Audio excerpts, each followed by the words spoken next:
If you clicked on this video, odds are that you are on the fence about whether or not you should keep your 24-70 f2.8 or instead upgrade to this guy right here. This is the RF 28-70 f2 from Canon, and in this video, I'm going to explain to you the deciding factors that push me over the edge, as well as my real-world experience having used this lens for 95% of my most recent wedding.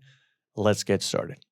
In today's episode, we're going to be discussing the factors that I ultimately had to consider, marinate, and think thoroughly about in order to actually jump ship to this lens that you see right here, as well as give you my real-world experience of having used this predominantly during my most recent Latvian wedding here in sunny San Juan, Puerto Rico. So having said that, let's go ahead and start with talking point number one, which is those 4mm on the wide end. Now, for the most part, 4mm will probably not do or make, I should say, a huge difference in your workflow. Maybe it will, maybe it won't. If you're a landscape photographer looking for those extra 4mm, then I definitely recommend that you stand pat. But this is more geared towards wedding photographers like myself. So in my experience, I happen to shoot mostly destination weddings, and truth be told, they are usually extravagant and lavish in nature, and my venues end up being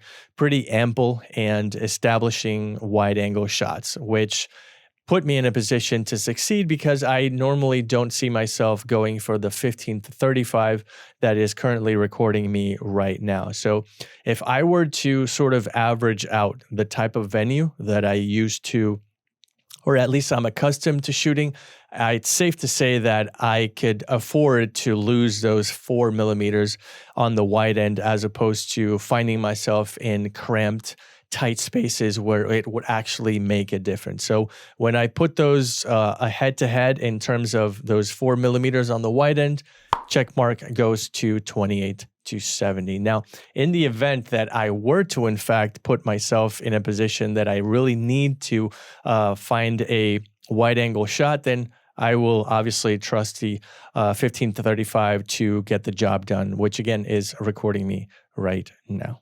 Now, the second talking point that I wholeheartedly recommend that you take into consideration is the fact that unlike the 24-70 2.8, the f2 is not image stabilized. Now, it may play a huge role for you. It may not. To me, I would actually be okay with parting ways simply because of the fact that although I am a stabilization fiend, my R6 Mark IIs, which is my body of choice, does in fact have the famous IBIS, internal body image stabilization. So those 5 stops for me are going to be more than enough to counteract any micro jitters or shakes that I experience during a wedding day. And although it must be nice to pair that with the IS built into the 24-70, I'm okay with parting ways with a couple of stops so that I can have, the luxury of having this lens instead. So when it's all said and done for me, point goes to the 28-70 as well, simply because my body, R6 Mark II of choice, has IBIS in it. In the event that your body, for example, an R or an RP, is what you use, then I would be hard-pressed to go to the 28-70 because I would not be reliant on that IBIS, which those bodies do not have. Point number 3, and this might be a doozy for a lot of you, is the fact that this is an f2 aperture all throughout the focal range. Now, this is something that I struggled with a lot because of the fact that as a wedding photographer, I shoot in constantly dimly lit situations, which means that those extra 2 stops of light are going to come in handy for my, wedding usage scenarios in the event that I'm always shooting at receptions and at very dimly lit churches and things of that nature. So those 2 stops of light are actually going to make a difference for me. Now, granted, a 2.8 isn't that far off, but in reality, it does play a role when having to crank the ISO and having to also employ Lightroom's denoise feature, something that I hate doing. I will use it if I absolutely have to, but right now, I'm using it less and less, especially after editing this bits and pieces of the Latvian wedding that I use this at. And honestly, it's a breath of fresh air having an f2 aperture throughout the focal range as opposed to an f2.8. So having said that, another point goes to the 28-70.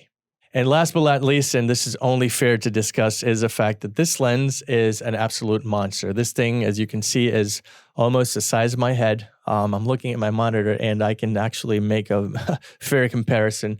So it's worth mentioning because it is, in fact, the elephant in the room. This thing is more than 3 pounds, and admittedly, I did feel a lot of discomfort after just 4 hours of usage during my wedding. But then again, the aforementioned 3 points sort of counteract that heftiness, the beefiness, the size, and the weight that this lens has. So if you are, in fact, a long-term photographer like myself who is used to shooting a lot of weddings and basically has a camera in your hand for at least a couple of hours, then this is something that's definitely worthy of mentioning because of the fact that, if you have weak wrists or you suffer from arthritis or, whatever case scenario you're going through, then this is definitely going to be a huge role moving forward in the event that you actually make the decision to switch to this. So when it's all said and done, check mark goes to the 24-70. So all things considered,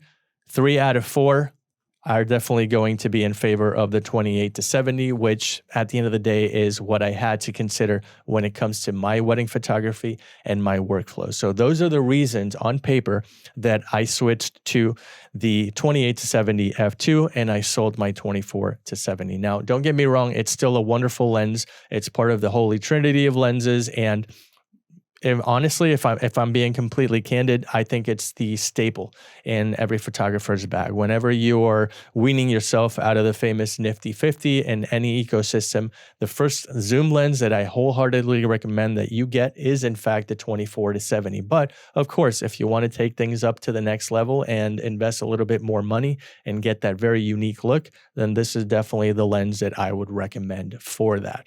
Now, full disclosure, I know I titled this as the only lens you'll need, but in reality, I did whip out my 100 macro for those very unique detail shots that only that kind of lens can give me. But aside from that, honestly, 95% of my wedding was shot on this behemoth right here, simply because it just provides 4 lenses and ones that also sort of behaves like a prime, right? Because you have your 28, you have your 35, your 50, and your 70. 28 is rather wide, 70 is somewhat telephoto, and you have a lot of room to work with in between those focal ranges. So this thing at an f2 aperture sort of behaves like a prime lens, if I'm being completely honest. And so I enjoyed the look that it gave me. I did not find myself reaching for my favorite lens of all time, which is the RF50 1.2. Admittedly, I've used that in more than 70% of my weddings, according to my Lightroom data.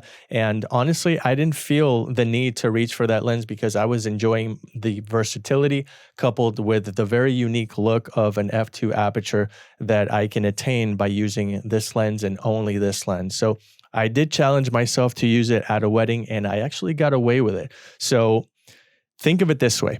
If you can achieve a look that compares to a prime and have the versatility of that 24-70-ish focal range in one lens, why wouldn't you do that? Why wouldn't you help yourself?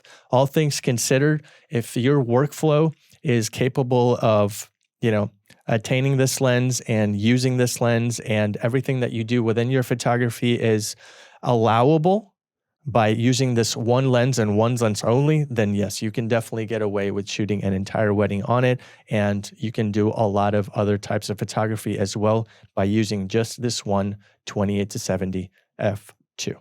To put the icing on the cake, I was actually amazed. I was downright floored by how quickly this autofocus worked within a lens of this size.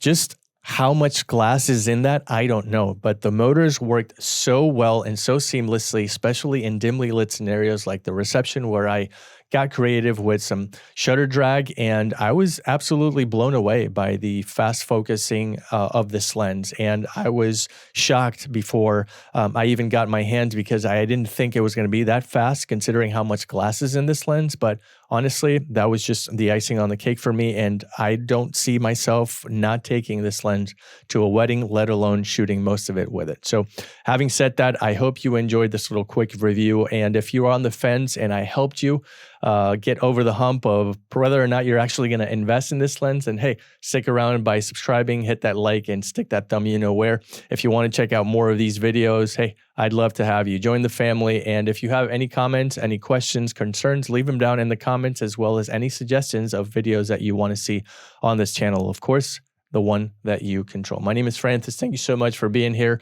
Hope you enjoyed yourself, and I will see you in the next episode.